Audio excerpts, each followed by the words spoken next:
Right now, we're going to go ahead and side step, overhook grab.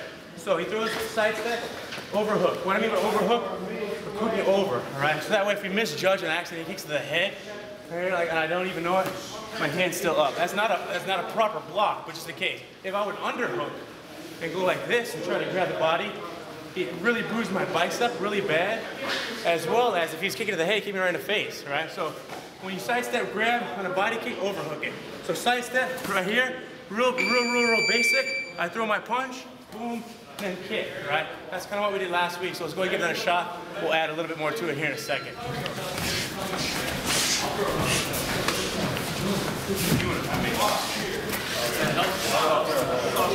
Yeah, I didn't know.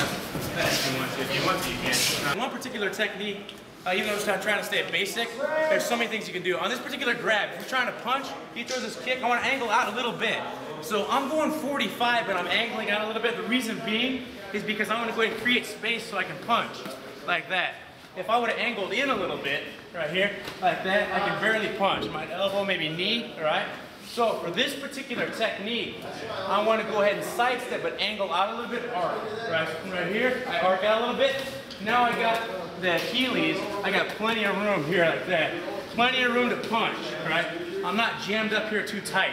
If I'm here, we're going to do something a little bit different. Also, he can kind of get me if I'm that close also, right? So from right here, when you sidestep, make sure you angle out a little bit so I have plenty of room to go ahead and execute the technique. If you angle out too much, you'll miss. Like that, all right?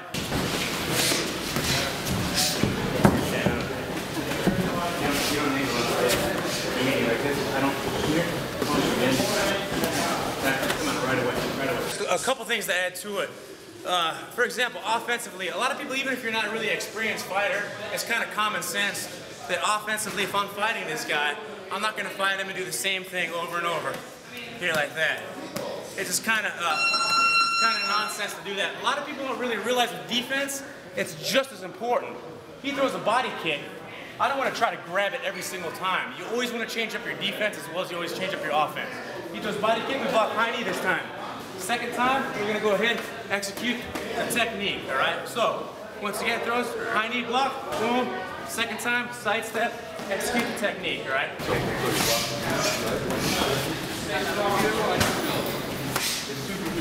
you go through now.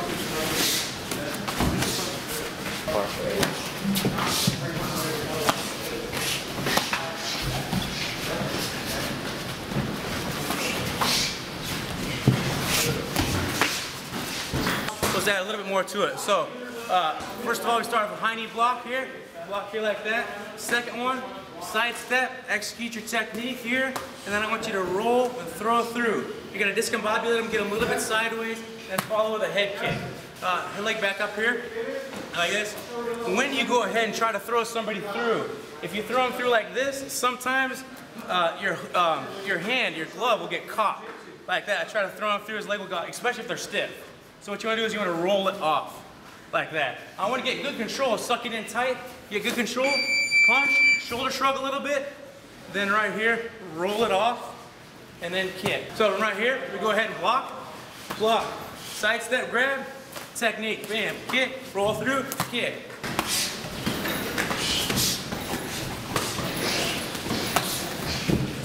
Well, if I'm trying to throw a leg through, and I don't back out. If I'm trying to get forward momentum, get them a little bit off balance. If I back out and I throw it through, that's fine, all right? But if I'm not really getting them off balance much. For example, I see this problem here. You guys are throwing your punch kick, and then you're having a hard time throwing it through because the space isn't quite right. Your punch should give a little bit of momentum for that. I throw my punch here, boom, hopefully it loosens up and he moves a little bit. And then I kick and then I can throw through easy, all right?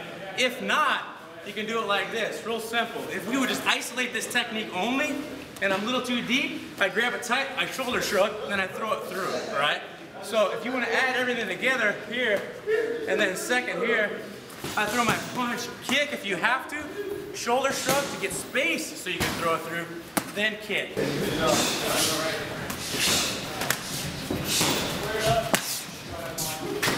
What I call a half-beat punch. It's just a habit. When I throw a head kick here like that, he could be right on me. No matter how hard, how fast I throw it. I throw a kick, by the time I recover, he might be right on me. So to try to interrupt that, I'll throw like a half-beat punch. I'll still throw a hard kick, boom, boom, then I throw a punch, right?